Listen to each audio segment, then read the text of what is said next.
যার মধ্যে খুব বেশি লোকসান করার ক্ষমতা থাকে সেই বেশি অর্জন করতে পারে, সেটা হোক বিজনেসে কিংবা কোনো একটা সম্পর্কে। সবসময় নিজের মধ্যে ভালো কিছু খুঁজুন, কারণ আপনার খারাপ বের করার জন্য আপনার আশেপাশের লোকজনই যথেষ্ট। কারো মনে আঘাত দেওয়ার পর আপনার মনেও যদি আঘাত পাওয়ার জন্য প্রস্তুত থাকুন, কারণ আপনি যেমন ব্যবহার করবেন ঠিক তেমনি আপনার দিকে ব্যবহার ফিরে আসবে। এটা নয় যে আজ দুঃখ বেড়ে গেছে, কেবল সহ্য করার ক্ষমতা কমে গেছে। আজ যে সহ্য করা শিখে গেছে সে ঠিকঠাক বেঁচে থাকতেও শিখে গেছে। চলতে যদি হয় তাহলে সামনের দিকে চলুন, কারণ পিছনে টানার জন্য তো হাজারটা লোক বসেই আছে। সবসময় শান্ত থাকুন, জীবনে নিজেকে অনেক মজবুত পাবেন। কারণ লোহা ঠান্ডা হলেই বেশি শক্ত হয়, গরম হলে তো সে যেভাবে খুশি সেভাবে আকার দেওয়া যায়।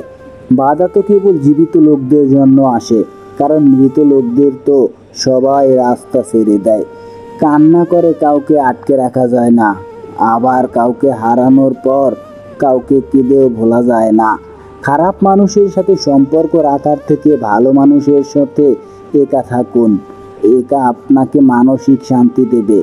জীবনে কারো কাছে হেরে যাওয়া মানুষটি অনেক সুন্দর কথা বলেছে, ছোটবেলা কত সুন্দর ছিল, তখন খেলনাটা ছিল জীবন, আর জীবনটাই এখন খেলনা হয়ে গেছে। মানুষগুলাও এমন যেন হয়ে গেছে কেউ প্রয়োজন ছাড়া আর খোঁজ নেয় না। যেই মানুষ অন্যের কথায় আপনাকে বিচার করে সেই মানুষ আপনার কখনোই হতে পারে না। চুপ থাকা একটি সুন্দর অভ্যাস। যখন আপনি খারাপ লোকদের সাথে থাকবেন, চুপ থাকাও অনেক কিছু বলে দেয়, আপনার দুঃখ, রাগ, জেদ ও ধন্যবাদ। সময় তো সবাই পায় জীবনকে বদলানোর জন্য, কিন্তু একদিন জীবনে পাওয়া যাবে না সময়কে বদলানোর জন্য।